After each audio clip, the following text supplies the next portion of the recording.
चलिए, तो in today's class we have to study about the eddy currents. हमें eddy currents के बारे में पढ़ना। एडी करंट्स क्या होते हैं, एडी करंट्स किस तरीके से वर्क करते हैं, एडीज होते क्या हैं।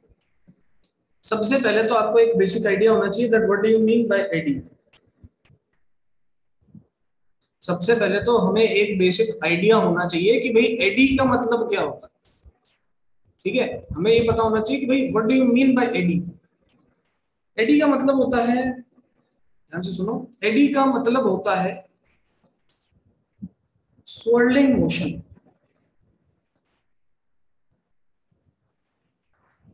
क्या होता है swirling मोशन? swirling मतलब घुमावदार। swirling मतलब घुमावदार, घूमने वाला मोशन अगर कहीं देखने जाए तो उसे एडी कहा जाता है, एडी करंट्स। ठीक है, एडीज। तो what is eddy? Eddy is swirling motion, घुमावदार जो मोशन है, ठीक है, करंट का, किसी भी चीज का, उसको एडी कहा जाता है। कि घुमावदार मोशन कहाँ देखा जाता है? तो आपने एक बाल्टी लिया और उस बाल्टी को आप लोगों ने फेंक दिया। ठीक है, उस बाल्टी के अंदर भरी हुई बाल्टी थी पानी से और उसको आपने सारा पानी ढोल दिया। जैसे ही ढोलते हो तो आप देखते हो कि यार जो भी पानी था वो ऐसे घुमावदार से स्वर्लिंग से मोशन में आने लग जाता है। ठीक है, ऐसे घुमावदार स्वर्लिंग मोशन में आने लग जाता है। उस स्वर्लिंग मोशन को, जो रैंडम मोशन पानी हर जगह शो कर रहा है, उसे स्वर्लिंग मोशन को एडी कहा जाता है। अब जब इन एडीज की तरह हमें करंट देखने को मिले कहीं पे, तो उसे हम एडी करंट्स कहते हैं। इन स्वर्लिंग मोशन की तरह अगर मुझे कहीं करंट देखने को मिले तो उसे हम एडी करंट कहेंगे। इंपॉर्टेंट बात है, याद रखना। करंट कैसे जनरेट होता है तो हम सभी लोग जानते हैं, हम सभी बच्चा बच्चा जानता है कि यार करंट अगर जनरेट करवाना है सर आपको, अगर आपको सर करंट जनरेट करवाना है तो करंट जनरेट करवाने के लिए क्या करना पड़ेगा? फ्लक्स में चेंज लाना पड़ेगा। फ्लक्स में चेंज लाना पड़ेगा। If there will be a change in flux तो वहां पर करंट जनरेट। अब वो करंट जनरेट जरूरी थोड़ा है कि किसी लूप ऑफ वायर के अंदर ही हो। वो करंट जनरेट जरूरी थोड़ा है कि किसी लूप ऑफ वायर के अंदर ही हो। वो करंट जनरेट तो किसी सरफेस पे भी हो सकता है। वो करंट जनरेट तो किसी मेटल सरफेस पे भी हो सकता है, किसी भी ऑब्जेक्ट पे हो सकता है। अगर फ्लक्स चेंज हो जाए किसी भी ऑब्जेक्ट के ऊपर से, वहां पर तो करंट जनरेट होता है। अगर कहीं पे भी फ्लक्स चेंज हो जाए, अरे क्लास में चैट करने क्यों आ रहे हो तुम? क्या चल रहा है?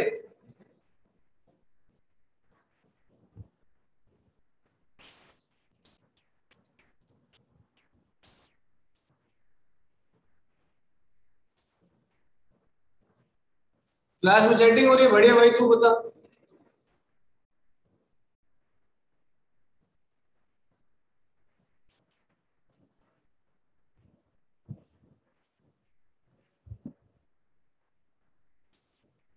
एडीज, एडीज क्या है? Swirling motion. और अगर इस स्वर्लिंग मोशन के अंदर मुझे कहीं करंट देखने को मिले तो उसे हम,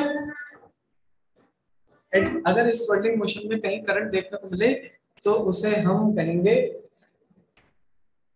करंट। ठीक है, कैसा करंट? Eddy current. ठीक है, अब ये करंट कहीं पे भी जनरेट हो सकता है। ये करंट कहीं पे भी जनरेट हो सकता है। ये करंट जनरेट होने के लिए जरूरी नहीं है कि कोई कॉइल हो हमारे पास। ये करंट जनरेट होने के लिए बिल्कुल जरूरी नहीं है कि हमारे पास कोई कॉइल होनी चाहिए। ये करंट जनरेट होने के लिए जरूरी नहीं है कि मेरे पास कोई ऑब्जेक्ट होना चाहिए। अगर कहीं पे भी कॉइल जनरेशन है, अगर कहीं पे भी कॉइल जनरेशन होना है, करंट जनरेशन होना है, तो जरूरी नहीं है कॉइल पे ही होगा, किसी सरफेस पे भी हो सकता है, किसी भी मेटालिक सरफेस पे हो सकता है।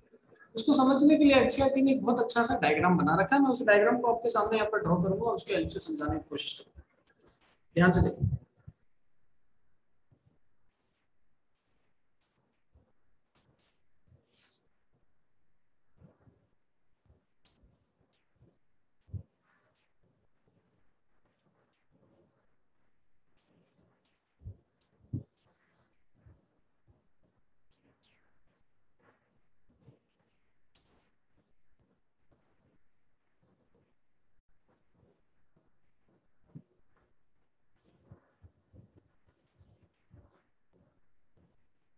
ये मेरे पास नॉर्थ और साउथ पोल मैंने यहाँ पर प्लेस किया। ध्यान से देखिए, मैंने नॉर्थ और साउथ पोल यहाँ पर बनाए और कहीं सीलिंग से मैंने एक धागे की मदद से एक स्क्वायर रेक्टेंगुलर ऑब्जेक्ट को, मेटालिक ऑब्जेक्ट को प्लेस कर दिया, स्क्वायर रेक्टेंगुलर मेटालिक ऑब्जेक्ट को किसी धागे की हेल्प से प्लेस कर दिया, ठीक है, ये लोग ने कर दिया यहाँ पर प्लेस, कोई दिक्कत वाली बात नहीं। जैसे ही हमने इसको प्लेस किया, अब प्लेस करने के बाद होगा क्या, इसको मैं ऑसिलेट करवाता, ऑसिलेट करवाऊंगा तो क्या होगा, ये धीरे धीरे आएगा नीचे, नीचे आएगा, इस रीजन को एंटर करेगा, एंटर करने के बाद कुछ देर बाद इस रीजन को एग्जिट कर जाएगा, कुछ देर बाद इस रीजन को क्या कर जाएगा, एग्जिट कर जाएगा लाइक दिस। फिर ये इस रीजन को एंटर करेगा, फिर इस रीजन को एग्जिट कर जाएगा, फिर एंटर करेगा, फिर एग्जिट करेगा, फिर एंटर करेगा, फिर एग्जिट करेगा, and so on so fourth. इस तरीके से यहाँ पर पार्टिकल का ऑसिलेशन मैंने करवा दिया है between the magnetic fields. So between the magnetic field particle का ऑसिलेशन यहाँ पर मैंने कैसे करवाया, नॉर्थ पोल और साउथ पोल के बीच में, नॉर्थ पोल और साउथ पोल के बीच में मैंने अपने पूरे के पूरे कॉइल को, पूरे के पूरे सरफेस को ऑसिलेट करवाया। ध्यान से देखिए, जब ये कॉइल या ये जो सरफेस है ये इस फील्ड को एंटर करने लगेगा, जब इस सरफेस इस फील्ड को एंटर करने लगेगा तो फ्लक्स की वैल्यू इस सरफेस से बढ़ने लगेगी, तो फ्लक्स की वैल्यू इस सरफेस से बढ़ने लगेगी, बढ़ने लगती है तो हम जानते हैं मटेरियल हमेशा अपनी ओरिजिनल स्टेट पे रहने की कोशिश करता है, इनर्शिया की हेल्प से फैराडे ने अपना लॉ समझाया था। यहाँ पर भी हम वही चीज बोलेंगे कि भाई पहले फ्लक्स नहीं था इससे, लेकिन जैसे ही ये ऑसिलेट करके अंदर आने लगा, ये ऑसिलेट करके मैग्नेटिक फील्ड को एंटर करने लगा, ये ऑसिलेट करके मैग्नेटिक फील्ड को एंटर करने लगता है, तो यहाँ पर फ्लक्स की वैल्यू बढ़ने लगती है, बढ़ने लगेगी तो करंट बनेगा, बढ़ने लगेगी तो करंट बनेगा। और मान लेते हैं ये मेरे पास मेरा सरफेस था, और इस सरफेस जैसे ही एंटर होने लगता है हमारे मैग्नेटिक फील्ड में, तो यहाँ पर स्वर्लिंग मोशन, कौन सा motion, swirling motion, swirling motion, swirling motion, इस तरीके से क्या देखने को मिलता है, स्वर्लिंग मोशन में मुझे 30 फिजिक्स 12th फिजिक्स 30। अरे स्वर्लिंग मोशन जब देखने को मिला तो इस स्वर्लिंग मोशन के अंदर करंट को कोई स्पेसिफाइड पाथ थोड़ी ना प्रोवाइडेड है, उसके पास तो पूरा का पूरा सरफेस है, ठीक है, करंट को कोई स्पेसिफाइड पाथ थोड़ी ना प्रोवाइडेड है, उसके पास तो पूरा पूरा सरफेस है, तो वो पूरे सरफेस पे कहीं पे भी करंट मिलना शुरू हो जाता है, तो करंट हमेशा क्लोज लूप में होगा, तो वो ऐसे एंटी क्लॉकवाइज या क्लॉकवाइज कहीं पे भी देखने को मिल जाता है, डिपेंडिंग अपॉन की फ्लक्स बढ़ रहा है कम हो रहा है, लेंस लॉ में कल अपन ने पढ़ा। तो फ्लक्स जब बढ़ने लगा तो करंट की वैल्यू कुछ ना कुछ आई, लेकिन वो करंट जो है वो सरफेस पर रैंडमली कहीं पे भी आ रहे हैं, स्वर्लिंग मोशन जैसे दिख रहे हैं, तो इसलिए एडीज कह दिया। ऐसे ही जब ये एग्जिट करेगा, फ्लक्स डिक्रीज होने लगेगा, तो वापस से क्या होगा, ये मेरे पास प्लेट थी, इस प्लेट पे हमारे जो एडीज हैं वो उल्टे बनने लग जाएंगे, एडीज जो है वो उल्टे बनने लग जाएंगे। पहले एडीज कैसे बन रहे थे, सीधे बन रहे थे, फिर क्लॉकवाइज बन रहे थे, जब फ्लक्स डिक्रीज होने लग गया तो एडीज कैसे बन रहे हैं, एंटी क्लॉकवाइज बन रहे हैं, कैसे बन रहे हैं, एंटी क्लॉकवाइज बन रहे हैं, सीधी सिंपल सी बात। फ्लक्स इंक्रीज जब होएगा, फ्लक्स डिक्रीज होगा, करंट बनेगा, लेकिन कहां बन रहा है, सरफेस पे, कैसा दिख रहा है, स्वर्लिंग मोशन जैसा, इसी को क्या कहते हैं, एडी करंट। अब एक चीज मैंने कल बताई थी which is known as the electromagnetic damping, क्या बताई थी, तो दैट इज इलेक्ट्रोमैग्नेटिक डैम्पिंग।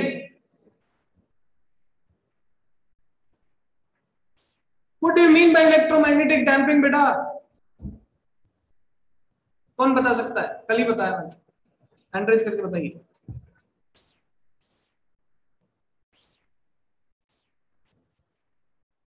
ठीक है, ध्यान से, हमारा जो ये ऑसिलेटिंग शीट थी, ये शीट एंटर जब करती है तो फ्लक्स बनता है, फ्लक्स इंक्रीज होता है, करंट बनता है, करंट बनेगा तो करंट फ्लक्स में चेंज को अपोज करेगा, अगर फ्लक्स बढ़ने वाला होगा तो ये कोशिश करेगा कि भाई कम हो, दैट मींस रिपेल करेगा, रिपेल करेगा तो स्पीड, अप्रोच स्पीड कम होती जाएगी। फिर जब ये एग्जिट करने लगेगा, एग्जिट करने लगेगा तो फ्लक्स भाई पहले ज्यादा था, अब एग्जिट जब ये करने लगा इस रीजन को, तो फ्लक्स की वैल्यू कम होने लगी, और फ्लक्स की वैल्यू कम होने लगी तब भी क्या करेगा, अपोज करेगा और अपनी स्पीड को डिक्रीज करेगा। तो in both the cases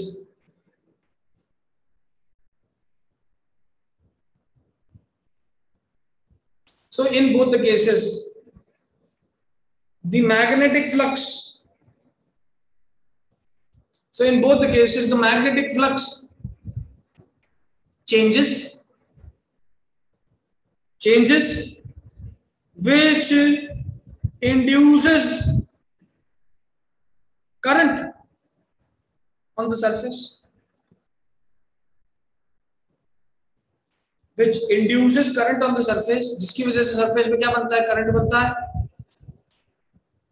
which induces current on the surface, full stop. ये करंट क्या करेगा, this current will oppose, so this current will oppose the change in magnetic flux. ये करंट जो है चेंज इन मैग्नेटिक फ्लक्स को oppose करता है. ठीक है, चेंज इन मैग्नेटिक फ्लक्स को क्या करता है, अपोज करता है. अभी चेंज इन मैग्नेटिक फ्लक्स को अपोज करेगा तो this will result in electromagnetic damping. This will result in electromagnetic damping. बताइए बेटा, सबको ये चीज क्लियर हुई कि नहीं हुई? फास्ट, यस एवरीवन, सभी लोग बताएंगे बेटा.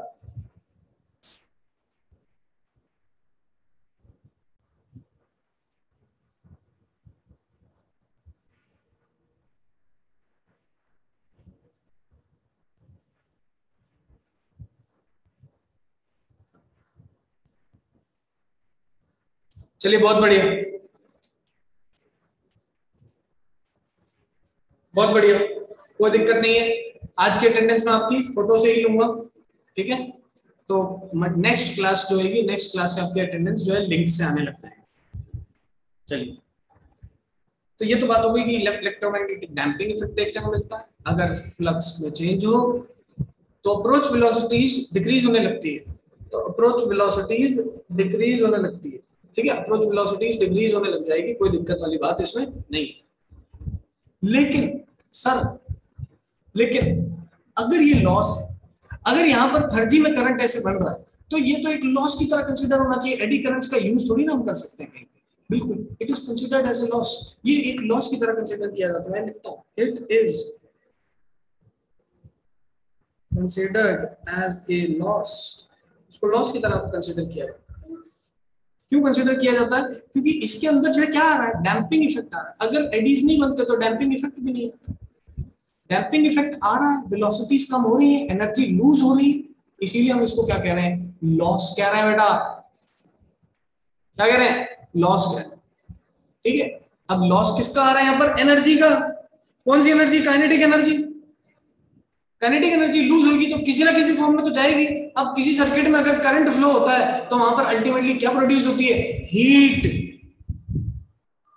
तो आप ये चीज ध्यान रखिए कि सबसे पहले जो काइनेटिक एनर्जी थी वो इलेक्ट्रिकल में बदल गई, और फिर वो इलेक्ट्रिकल एनर्जी किसमें बदल जाती है, हीट में बदल जाती है. तो हमसे सवाल पूछा जाता है कि कैसे एनर्जी का ट्रांसफॉर्मेशन हो रहा है एक फॉर्म से दूसरे फॉर्म, इलेक्ट्रोमैग्नेटिक इंडक्शन में. तो आप बोलोगे सर आपने मूवमेंट करवाया, काइनेटिक एनर्जी लाए, उस काइनेटिक एनर्जी की वजह से बॉडी के अंदर क्या बना, करंट बना. दैट मींस इलेक्ट्रिकल एनर्जी आई, और उस इलेक्ट्रिकल एनर्जी की वजह से अल्टीमेटली हमारा सरफेस जो है या हमारा ऑब्जेक्ट जो है वो हीट अप हो जाता है. So the kinetic energy is ultimately converting into heat, और we can say kinetic into electrical, electrical into heat. ये चीज अपन यहाँ पर याद रखने वाली चीज है, जो याद रखना. ठीक है. पहली चीज अपनी क्या है कि वहां पर डैम्पिंग इफेक्ट देखने को मिलेगा. दूसरी चीज अपनी ये है कि ये सरफेसेस पे देखने को मिलता है. जहां कहीं पे भी मैग्नेटिक फ्लक्स चेंज होगा करंट बनेगा. तो ये जो करंट बन रहा है ये सरफेस पे बन रहा है. ठीक है, सरफेस पे बनने वाला करंट है. दूसरा, ये करंट एक लॉस की तरह कंसीडर किया जाता है. जो भी काइनेटिक एनर्जी है वो इलेक्ट्रिकल में बदली, इलेक्ट्रिकल हीट में बदल गई. अब हमारा नेक्स्ट आता है मेथड्स टू रिड्यूस. अगर कोई भी लॉस कहीं पे भी होगा, आप खुद सोचो यार, कहीं पे भी लॉस है, किसी भी चीज का लॉस है, तो वहां पर उस लॉस को हटाने की कोशिश करेंगे ना. हम तो कोशिश करेंगे कि हमारे सिस्टम में मिनिमम से मिनिमम लॉस आए. तो यहाँ पर मैं लिखूंगा methods to reduce eddy currents.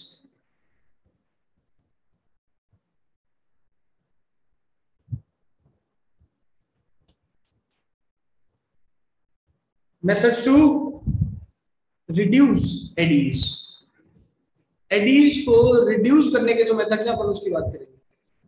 Number one, the first method to reduce eddy is, आपके सरफेस पे करंट बन रहा था, आप सरफेस ही मत रखो।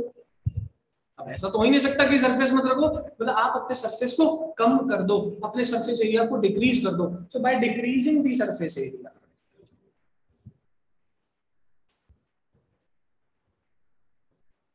Bye decreasing the surface area, surface area को डिक्रीज कर दीजिए, आपको मिल जाएगा कि भाई किस तरीके से हमें एडीज को कम करना।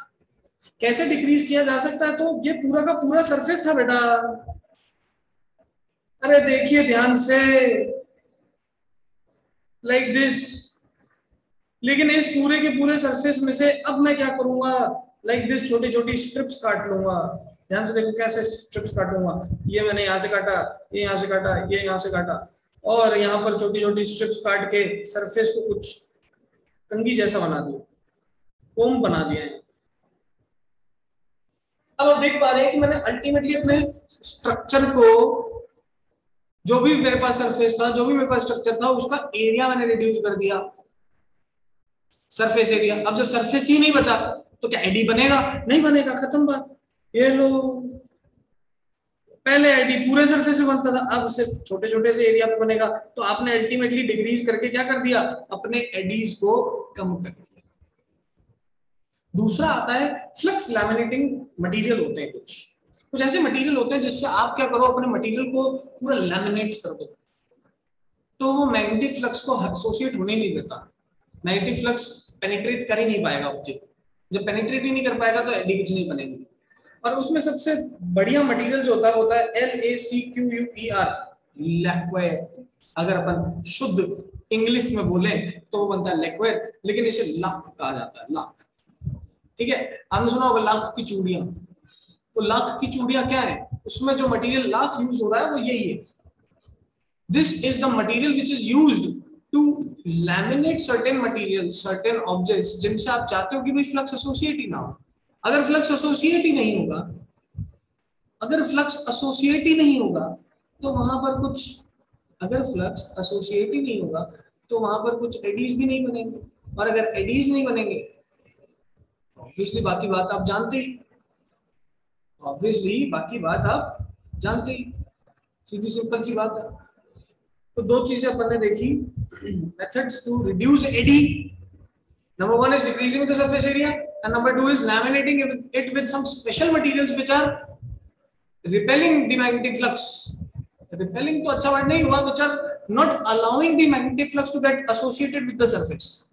That material is lac, that material is lac. लाख की चूड़ियां जिसको अपन हिंदी में कहते हैं, चूड़ियां बनती है इससे राजस्थान के अंदर, इस मटेरियल से। ठीक है, अगर वो चूड़ियां पहन के कोई मार्केट में घूमे, मैग्नेटिक फील्ड के पास जाए, तो उसके अंदर एडी करंट्स नहीं बनेंगे। आज से ये याद रखना आप। ठीक है, अब आपको कभी भी एडी करंट से रोकना हो, ये वाली चूड़ियां खरीद के आ जाना, और पहनना मत, ऑब्वियसली कौन पहनता है, लगा देना आसपास, तो एडीज नहीं बनेंगे, याद रखने की बात है। चलिए, मेथड्स टू रिड्यूस एडीज अपन को समझ में आया? फटाफट बताओ यहां तक हैंड रेज करके क्लियर है कि नहीं? बस, यस, फास्ट एवरीवन।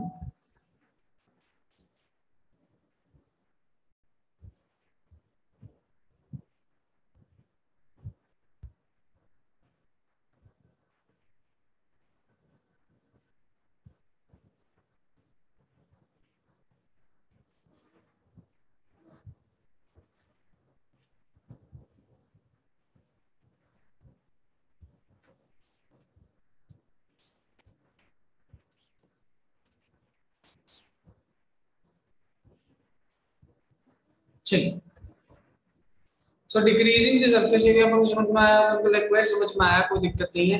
नेक्स्ट आता है कि क्या सर हमेशा इसको एक एज अ डिसएडवांटेज ही कंसीडर किया जाएगा? कभी हम इस इफेक्ट को यूज करके कुछ ऐसे अप्लायंसेस नहीं बना सकते जिनकी मदद हम ले पाए और एडीज को यूज कर पाए? तो बेटा बिल्कुल कर पाते हैं, बेटा बिल्कुल करते हैं। और नेक्स्ट ये हमारा रहेगा एप्लीकेशंस ऑफ एडी करंट्स।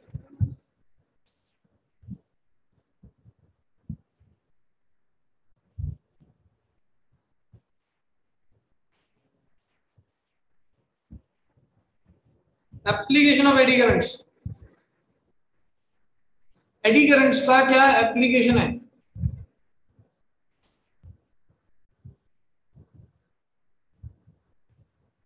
देखिए नंबर फर्स्ट, एडी करंट्स का एप्लीकेशन जो रहता है दैट इज इंडक्शन फर्नेस।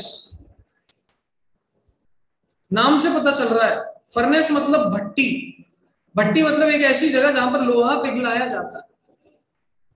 दूसरा इंडक्शन फर्नेस, इंडक्शन की मदद से अगर लोहा को पिघलाया जाए तो उसे इंडक्शन फर्नेस कहा जाएगा। ध्यान से देखिए, समझें, और समझोगे तो आपको क्लियर भी होंगी चीजें। ये मैंने एक सोलेनोइड रखा है,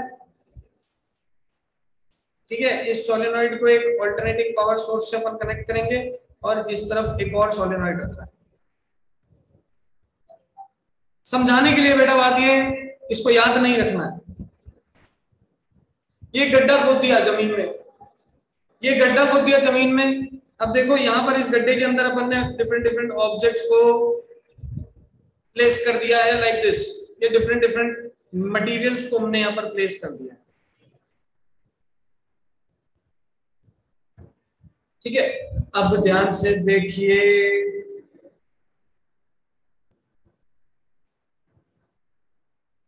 ध्यान से देखिए भाई, हमारे यहाँ पर क्या बन रहा है। यहाँ पर मैंने क्या किया, ऑल्टरनेटिंग पावर सोर्स से कनेक्ट किया तो कुछ मैग्नेटिक फील्ड बननी शुरू हो गई, कुछ मैग्नेटिक फील्ड बननी शुरू हो गई। अब ये मैग्नेटिक फील्ड बनेगी, ऑल्टरनेटिंग पावर सोर्स का मतलब क्या है, ये पोलैरिटी को बदल देगा। मतलब कुछ टाइम पे मैग्नेटिक फील्ड टुवर्ड्स राइट जाती दिखेगी, कुछ टाइम पे लेफ्ट जाती दिखेगी, फिर राइट जाती दिखेगी, फिर लेफ्ट जाती दिखेगी। इसका काम है ऐसे बदलते रहना। बीच में मैंने क्या किया, अपने मेटल पीसेस को प्लेस कर दिया, बीच में मैंने अपने मेटल पीसेस को प्लेस कर दिया। अब जब फ्लक्स चेंज होगा तो एडीज बनेंगे मेटल पीसेस के सरफेस पे, और जब वहां पर एडीज बनेंगे तो एडीज के कारण क्या जनरेट होती है, हीट। और उस हीट के कारण, सेल्फ हीट के कारण ही अगर ऑब्जेक्ट क्या कर जाए, मेल्ट हो जाए, तो उसे हम इंडक्शन फर्नेस के कॉन्सेप्ट में जानते हैं। आप यूट्यूब पे लिखिएगा इंडक्शन फर्नेस तो आपको देखने को मिलेगा, आपको देखने को मिलेगा कि किस तरीके से मैग्नेटिक फील्ड की वजह से, एडी करंट्स की वजह से हम बॉडी को इतना गर्म कर देते हैं कि खुद ही खुद ब खुद पिघल जाता है, मेल्ट हो जाता है, ठीक है। तो first example is of induction furnace. The second example of eddy currents is electromagnetic braking in trains.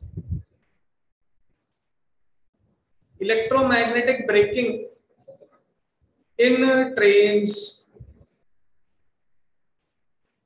Trains में जो इलेक्ट्रोमैग्नेटिक ब्रेकिंग होती है वो किस तरीके से और किस फिनोमेना की हेल्प से करवाई जाती है, उसे हम एडी करंट्स का फिनोमेना कहते हैं।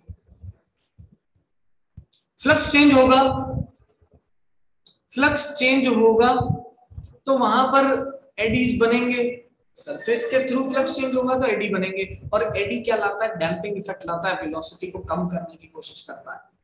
ऐसे समझिए कि अगर आप नॉर्मल ट्रेन के अंदर नॉर्मल बाइक वाले, बस वाले या कार वाले ब्रेक्स अगर लगा दो तो वो ट्रेन कभी नहीं रुकेगी। आप जैसे ही ब्रेक लगाओगे ब्रेक लॉक हो जाएगा, ठीक है, टायर्स लॉक हो जाएंगे, लेकिन ट्रेन अपने मोमेंटम से चलती जाएगी क्योंकि फ्रिक्शन तो होता ही नहीं है, स्टील की पटरियां होती हैं और स्टील के व्हील्स होते हैं, एक दूसरे पे घिसते चले जाएंगे, एक्सीडेंट होने के चांस है। तो ट्रेन में फिर किस तरीके से ब्रेकिंग करवाई जाती है, तो ट्रेन के अंदर इलेक्ट्रोमैग्नेटिक ब्रेकिंग करवाई जाती है।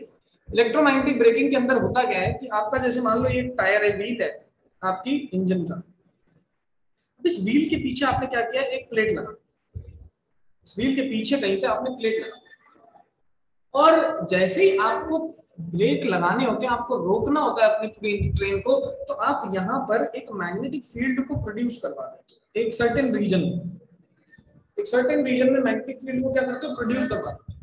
अब जब टायर घूमेगा तो ये जो प्लेट लगी हुई है ये मैग्नेटिक फील्ड को एंटर करेगी, फिर एग्जिट करेगी, फिर एंटर करेगी, एग्जिट करेगी, एंटर करेगी, एग्जिट करेगी, एंटर करेगी, एग्जिट करेगी। अब जैसे एंटर करेगी एडी बनेगा, एग्जिट करेगी तो एडी उल्टी डायरेक्शन बनेगा, फिर एंटर करेगी एडी बना, एग्जिट करा, एंटर किया, एग्जिट किया, एंटर किया, एग्जिट किया, and so on so fourth. यहाँ पर क्या होता जाएगा, यहाँ पर मुझे एडीज बनने के कारण इलेक्ट्रोमैग्नेटिक डैम्पिंग देखी जाएगी, और उस डैम्पिंग के कारण जो ट्रेन है वो रुक जाती है थोड़ी देर।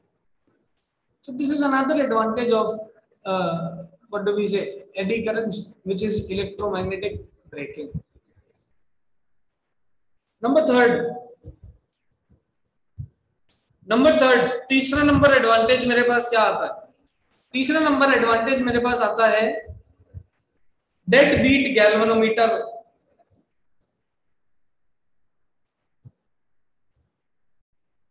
क्या आता है? Dead beat galvanometer. Dead beat galvanometer का मतलब क्या हुआ? डेड बीट गैल्वेनोमीटर का मतलब हो गया, डेड बीट का मतलब हो गया stable reading, stable reading of the galvanometer. अरे गैल्वेनोमीटर मूविंग कॉइल देखा था अपन ने पिछली क्लास के पिछले चैप्टर के अंदर। मूविंग कॉइल गैल्वेनोमीटर कैसे बात करता है? वो तो घूमता रहेगा ना, उसकी स्टेबल रीडिंग लाने के लिए नीचे अपन ने स्प्रिंग लगाई, अब टॉर्क बना, स्प्रिंग उल्टा बनाया, टॉर्क बना, स्प्रिंग उल्टा बनाया, तो ऑसिलेशन शुरू हो जाता है नीडल का। नीडल ऐसे स्टेबल नहीं रहती, एक जगह पे ऐसे ऑसिलेट करती रहती है। उसको स्टेबल लाने के लिए हम क्या करते हैं, जो भी नीडल होती है उसके पीछे एक मेटल प्लेट लगा देते हैं और उसके आसपास मैग्नेटिक फील्ड में उसको प्लेस कर देते हैं। अब एक बार ये प्लेट मैग्नेटिक फील्ड में एग्जिट करेगी, एंटर करेगी, एग्जिट करेगी, एंटर करेगी, तो डैम्पिंग इफेक्ट आएगा, और डैम्पिंग इफेक्ट आने के कारण हमें गैल्वेनोमीटर में स्टेबल रीडिंग देखने को मिलेगी, और इसी को हम डेड बीट कहते हैं। इसी को क्या कहते हैं? Dead beat. So dead beat galvanometer, this is also an application of eddy currents. ठीक है, एडी करंट्स के तीन एप्लीकेशन अपन ने देखे। ठीक है, सबसे पहले अपन ने इंडक्शन फर्नेस देखा, इंडक्शन फर्नेस किस तरीके से काम करता है उसके बारे में बात की। फिर अपन ने इलेक्ट्रोमैग्नेटिक ब्रेकिंग देखी, ट्रेन्स में इलेक्ट्रोमैग्नेटिक ब्रेकिंग अपन कैसे करवाते हैं उसके बारे में बात की। एंड फाइनली हमने डेड बीट गैल्वेनोमीटर के बारे में बात की। एक और इसका एडवांटेज होता है पढ़ने की, उसको इतना डिटेल में जरूरत नहीं है, लेकिन वो होता है हमारे घरों में जो पुराने इलेक्ट्रिक मीटर्स आते थे, क्या आते थे? Electric metres. हमारे घरों में जो पुराने इलेक्ट्रिक मीटर्स हुआ करते थे, वो जो पुराने इलेक्ट्रिक मीटर्स हैं, वो जो पुराने इलेक्ट्रिक मीटर्स हुआ करते थे, काले रंग का बॉक्स होता था, अंदर एक डिस्क होती थी, वो घूमती थी, और इसीलिए बोलता था कि आप ज्यादा एसी चलाओगे तो मीटर घूमेगा। आज भी अपन बोलते हैं मीटर घूम जाता है। अरे मीटर क्यों घूमता है? आज तो डिजिटल है, लेकिन पुराने जमाने में ब्लैक कलर के मीटर ऐसे बोर्ड्स होते थे जो कि इलेक्ट्रिसिटी को नापते थे।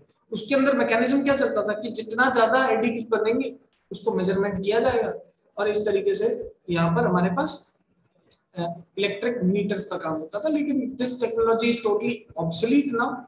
ठीक है, this is not used anywhere in India, ये कहीं पे भी यूज नहीं होता आज की डेट में। We all know that digital meters ही पूरे भारत में यूज होते हैं।